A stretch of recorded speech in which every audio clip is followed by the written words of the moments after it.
welcome to another full speed racing programme. Today we have the Teekay Coupling Production GTI in store for you, where there will be some close racing between the 8 valves and the 16 valves.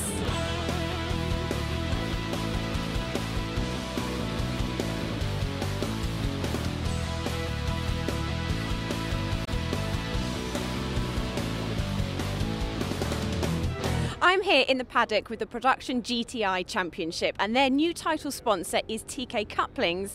I'm here with Chris, and you are from Teekay Couplings. What made you choose the Production GTI Championship? Well, to be honest, I always wanted to drive one of these cars when I was younger. Unfortunately, I couldn't afford the insurance when I was learning, and I've worked hard, and I've managed to come out and do this now. So it's very, very good fun. They're fantastic cars, handled just like go-karts. And yeah, just terrific fun. Great people around the paddock. It's very, very friendly, and what a great way to spend an Easter Monday. Absolutely. And is this your first season in a Golf GTI? It's actually my third season. We came back here, it would have been 2011, for the first Production GTI race.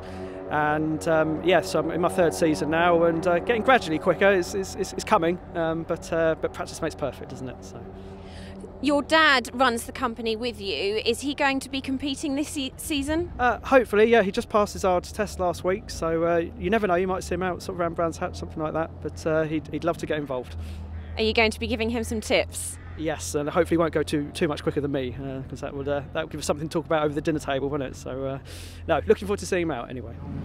It's been a long winter, but the car's heading to the grid for the first race of the year, with Lewis Hopkins and Simon Hill the front row, then Nick Porter and James Colborne row 2.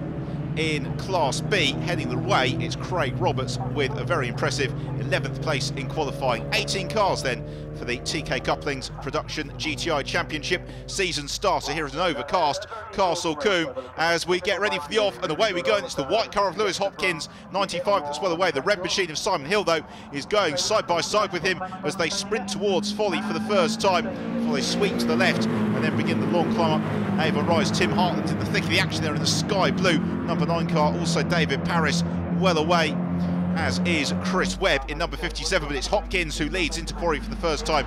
Second place is Simon Hill, diving to the inside, trying to squeeze. Third was the 31 car of Nick Porter as they accelerate out of quarry on towards the S's for the first time in car with Chris Webb. He's on the tail of James Colborne, so he's up to something like 6th position as the leading trio come out of the S's and then begin that flat-out sprint towards Tower Corner. Hartland sliding the car. There's David Paris, unmistakable livery, looks like a flying Battenberg cake as he runs in the midfield. Lewis Hopkins leads the way with Simon Hill and Nick Porter in hot pursuit, jinking through bobbies. Simon Hill is nicknamed the Ginger Stig on account of his pace and popularity within the Teekay Couplings Production GTI Championship paddock. As we go in car with Nick Porter in third position, down a gear into camp. He's under no immediate pressure from just behind him, the number 1 car of John Morsley in that leading quartet, then begins to break clear. The next man through, James Colborne. Then we've got a good battle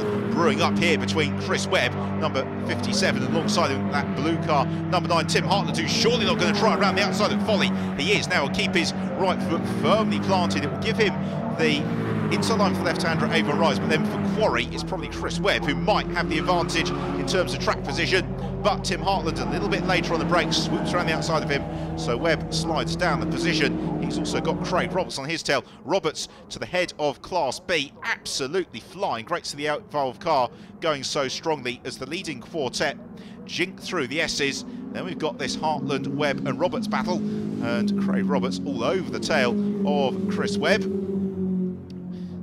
To get his right foot firmly planted using whatever slipstream is afforded from the car in front. So there is Roberts leading his class. He's really come up some way, I think, from that 11th position that he qualified on in the grid, and it is good to see.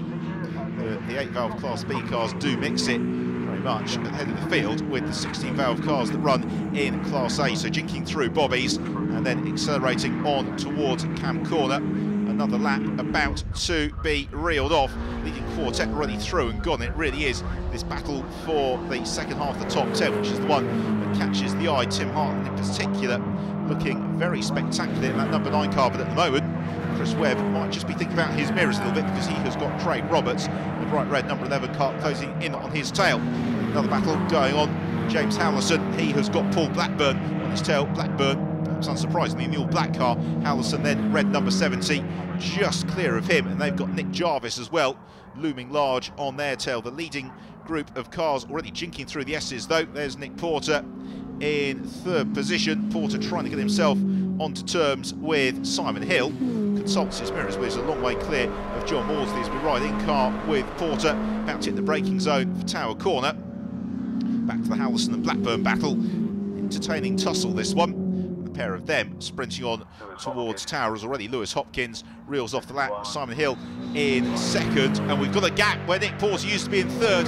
Instead it's John Maudsley who comes across line in third position, with then the fight for fourth. Look at this. James Colburn has been caught now by Tim Hartland, and Hartland, well, he is having a very strong race here. Very impressive, aggressive driving from Hartland. Settling into the slipstream behind James Colburn, and Colburn just touches the brakes before going over the crest of Avon Rise and into Quarry Corner. There's two schools of thought. Some drivers go over Avon Rise at the left-hand king, then do all their braking and downshifting once they've gone over the crest. Others, as you saw there with James Colburn, might just feather the brakes at the rise. Gets the car more nicely balanced, the braking zone for Quarry, but as you saw there, it does give Tim Hartland the opportunity to get right back onto his tail, which he has succeeded in doing, and he's maintained that very, very slender gap all the way through the S's. They head on towards Tower Corner now. And Hartland looking to get the exit from Tower Corner to challenge into Bobby. Shows himself inside James Colburn, forces Colburn maybe just to move a couple of feet away from the edge of the circuit, just to make sure that Hartland can't squeeze up the inside, which is exactly how it played out. So the pair of them then sprinting on towards Camp Corner. There's Paul Foreman. He's just trying to engage Rory Baptiste in battle, and this is one of the beauties of the Teekay Couplings Production BTI Championship, is that there are cars throughout the field you can find to scrap with, and in fact looking to squeeze through there is Paul Foreman. Has he made that move stick into Camp? Yes, he has. So Rory Baptiste gets to motor the place, and gaining the position is Foreman. That is the fight for 15th then, as the pair of them reel off the lap and sprint through Folly, one of the most exhilarating sections of tarmac anywhere in British motorsport. That run up towards Quarry Corner as Baptiste dives through, retakes the place. Brave driving there from Rory Baptiste. So he demotes Paul Foreman. Foreman had the advantage of 15th for all of about 300 metres, meaning that he gets pushed down the place. As we go back to the battle between James Howlison and Paul Blackburn, still a pair of them nose to tail, as they have been for much of proceedings. Blackburn, though, as yet unable to find a way through, and it's enabling those behind, Nick Jarvis and Duncan Holder, to just close up onto the tail of them. Also still raging is this fight for fourth, as Tim Hartland looks every which way to find a way around the outside of James Colburn.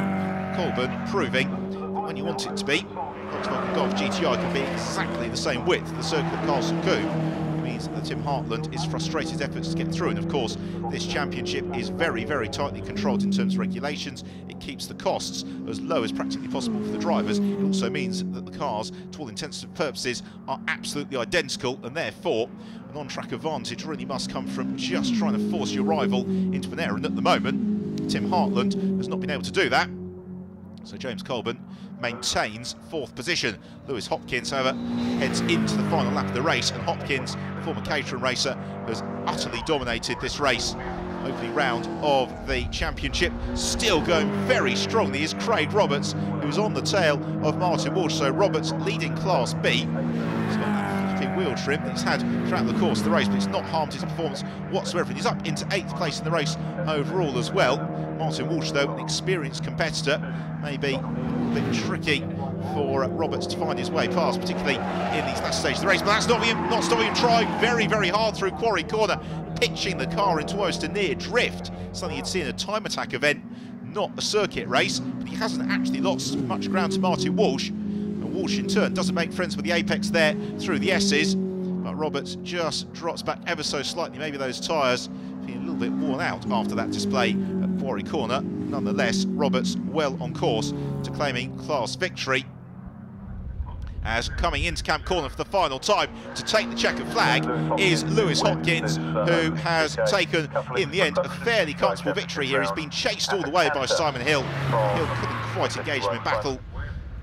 And then Craig Roberts through and winning Class B. A super drive from Roberts. A warm round of applause from the marshals. He has been very, very lively and entertaining. So let's take a check at the final results. With victory for Lewis Hopkins, Simon Hill in second, John Maudsley completes the podium with James Colburn holding off Tim Hartland and Craig Roberts winning Class B and 8th overall. Well done. Talk me through the race. Yeah, it wasn't too bad. I had an alright start. Simon was right behind me in the early 2 laps. I was driving hopelessly actually for the first 2, but I put my head down after that, didn't look in my mirror and got to the checkered flag, so here I am, very happy.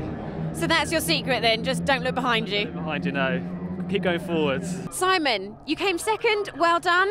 How did you manage to hold your position?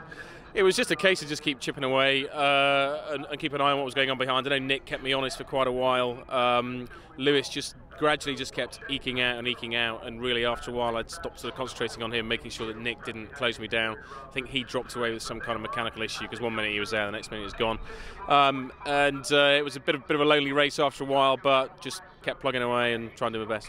I got a cracking start. It was absolutely superb off the line. I was up to 4th by coming out of Quarry into the chicane behind Nick, who had a bit of a problem, so I inherited 3rd really. It was a bit lonely out there, but it was nonetheless, it was busy and it was great fun. Had a good race, qualified 11th, got a cracking start, got a couple off the start, kept it nice and clean through the first corner, and then we were off. That's it, just maintained that position to the end then. Oh, I got pipped on the last lap by Martin Walsh in the 16 valve car, but yeah, managed to bring it home in first in class, so that's good. That's great news. Now, despite having less power and being in an 8 valve, you've managed to beat a lot of the 16 valvers. How does that feel? It's pretty good. It's the norm, to be honest. I normally do quite all right in my 8 valve. But yeah, there's a lot of quick 16 valve cars out there. So yeah, it feels pretty good. It's the underdog. What a great day's racing with the Production GTI Championship. See you after the break.